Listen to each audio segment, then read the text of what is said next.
Jacob here to give you my thoughts on Greenland 2 Migration. Now, Greenland, the first film, is actually a movie I quite adore. It is probably actually my personal favorite disaster movie of all time. I love Gerard Butler, in the action genre. He's always been very believable. I think he's a kind of an underrated actor, as well. Um, so Greenland too, I was surprised. I was surprised when it was announced. I was excited, and it became kind of one of my most anticipated movies of 2026. Really, alongside something like Godzilla Minus Zero, which is totally different discussion. I'm wearing a Godzilla shirt right now, um, but still, I was quite looking forward to this one, and. Well, I'll say I didn't like it quite as much as the first movie. I don't think it's quite on that level for me. Um, I'll take this though, because if the first one is my favorite disaster movie, and this is even just like a good, solid, decent sequel, I think that's a win. And that's what this one is. It's a good follow up. Um, it takes place a few years after the first film.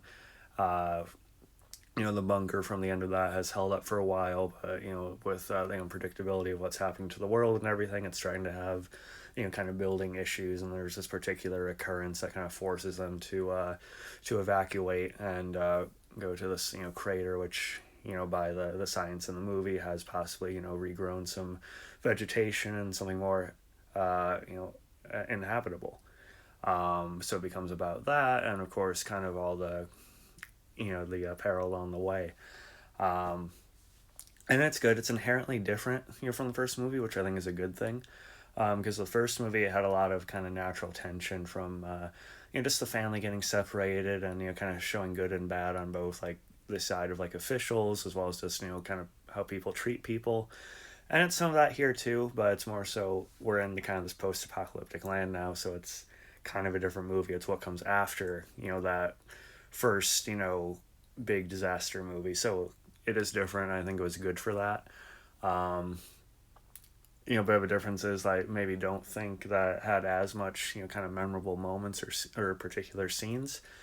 There's this one other crossing like this, kind of valley with like it's like rope bridge and trying to utilize some like ladders and stuff like that. That was probably the most tense moment of the movie for me. Um, and Gerard Butler does a good job. I think he always has believability to him as an actor, and he brings that here.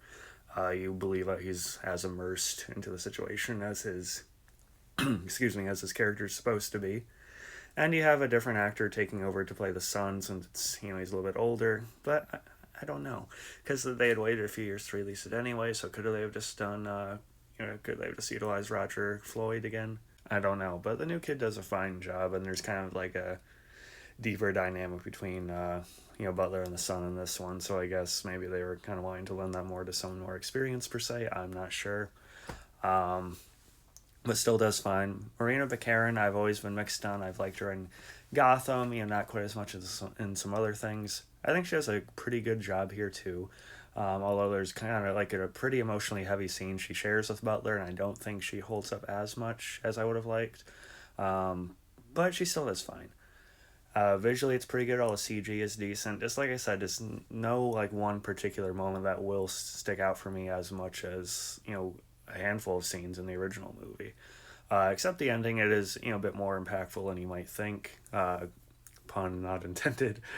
Um, but like I said, I still liked it overall. Well, maybe not as much as the first. It's just good to have a nice sequel. It's a decent sequel.